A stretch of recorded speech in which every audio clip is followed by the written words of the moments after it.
নমস্কাৰ বন্ধুসকল, মোৰ অন্য এটা ভিডিঅ'লৈ আপোনাক সকলোকে স্বাগত জনাইছোঁ।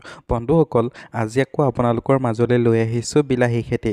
বন্ধুসকল, আগতে মই এটা ভিডিঅ' দেখুৱাইছিলোঁ য'ত আপোনালোকে বিলাহী খেতি কেনেকৈ কৰিব, বিলাহী খেতিত কি দৰৱ সাৰ প্ৰয়োগ কৰিব তাৰ বিষয়ে কৈছিলোঁ। আজি ভিডিঅ'টোত বিলাহী পুলি কেনেদৰে ৰুৱে সেই বিষয়ে আলোচনা কৰিবলৈ গৈছোঁ।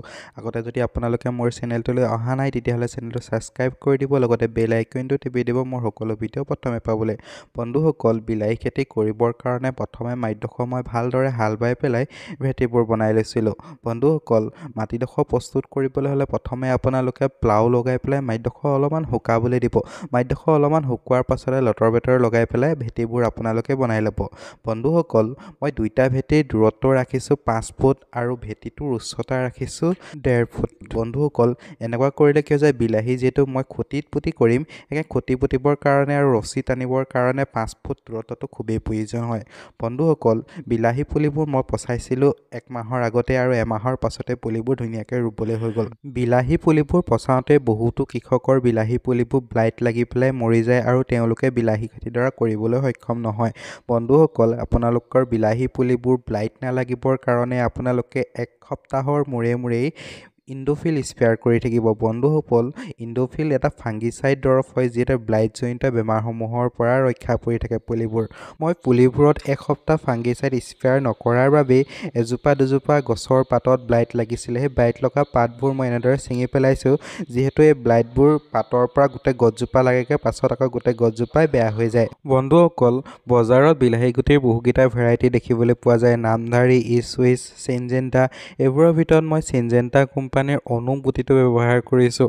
বন্ধুসকল, এয়া মোৰ বিলাহীৰ ছেকেণ্ড কোটা। প্ৰথম কোটা এয়া দেখিছেনে আপোনালোকে, ইমান ধুনীয়াকৈ বিলাহীবোৰ প্ৰডাকশ্যন দিছিলে আৰু যথেষ্ট লাভান্বিত হ'বলৈ সক্ষম হৈছিলোঁ। আৰু মই প্ৰত্যেক বছৰে চিনজেণ্টা কোম্পানীৰ অনুপ গুটিটোৱে ব্যৱহাৰ কৰোঁ, কাৰণ অনুপ গুটিটো ডাঙৰ হয়, নামধাৰী লগালে খুব সৰু হয় গুটিবোৰ আৰু বজাৰত সিমান দাম পাবলৈ সক্ষম নহওঁ। বন্ধুসকল, মোৰ যিটো ব্লাইট এজোপা দুজোপা গছৰ পাতত লাগিছিলে, সেই গোটেই গছজোপাত আকৌ বিয়পি নাযাবৰ কাৰণে মই আধা বাল্টি পানীত প্ৰায় 50 গ্ৰামমান ইণ্ডোফিল দৰৱ মিক্স কৰি পেলাই ভালকৈ পুলিবোৰ এনেদৰে উঘালি অনাৰ পাছত পানীত ধুনীয়াকৈ গুৰিবোৰ বোকা লাগি নথকাকৈ চফা কৰি লৈছোঁ। চফা কৰি পেলাই ইণ্ডোফিল পানীত এনেদৰে জুবিয়াই লৈছোঁ। বন্ধুসকল, এনে কৰিলে কি হৈ যায়, বহু ক্ষেত্ৰত বিলাহী পুলিবোৰ ৰোৱাৰ পাছতে শিপাত ব্লাইট লগা দেখিবলৈ পোৱা যায়।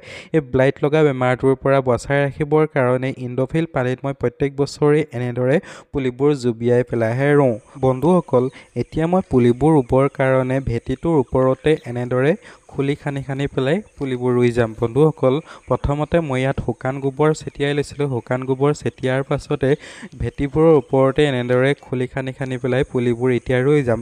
বন্ধুসকল, মই দুইটা পুলিৰ মাজৰ ব্যৱধান দিছোঁ 1 ফুট। বন্ধুসকল, এনে কৰিলে কি হৈ যায়, পুলিবোৰ খুব ঘন নহয় আৰু প্ৰডাকশ্যন খুব ভাল দিয়ে। বিলাহী পুলিবোৰ ৰুবৰ কাৰণে সিমান কষ্টই নহয়। এয়া দেখিছেনে বন্ধুসকল, লাখুটি এডাল লৈ পেলাই প্ৰথমে গাঁত কৰি পেলাই পুলিটো এনেকৈ গুজি পেলাই ছাইডত অকণমান মাটি এনেকৈ খুচৰি দিলেই হৈ যায়।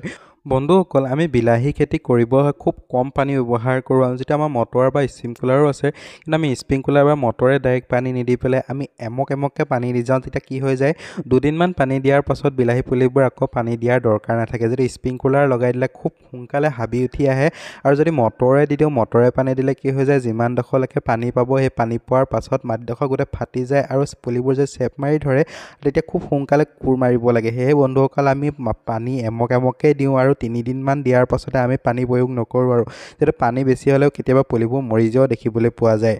বন্ধুসকল, বিলাহী পুলি ৰোৱাৰ এই ভিডিঅ'টো আজি এইখিনিতে সামৰোঁ। ইয়াৰ পাছতে মই আপোনালোকক লৈ আহিম যে বিলাহী গছত যিটো ব্লাইট লগাৰ পাছত কি দৰৱ ব্যৱহাৰ কৰিব লাগে, কি দৰৱ ব্যৱহাৰ কৰিলে আপোনালোকৰ গছজোপা সোনকালে বাঢ়ি আহে, কি সাৰ প্ৰয়োগ কৰিব লাগে, এই সকলো ভিডিঅ' আপোনালোকৰ আগলৈ আগবঢ়াম। আজি ভিডিঅ'টো ইয়াতে সামৰোঁ। ধন্যবাদ।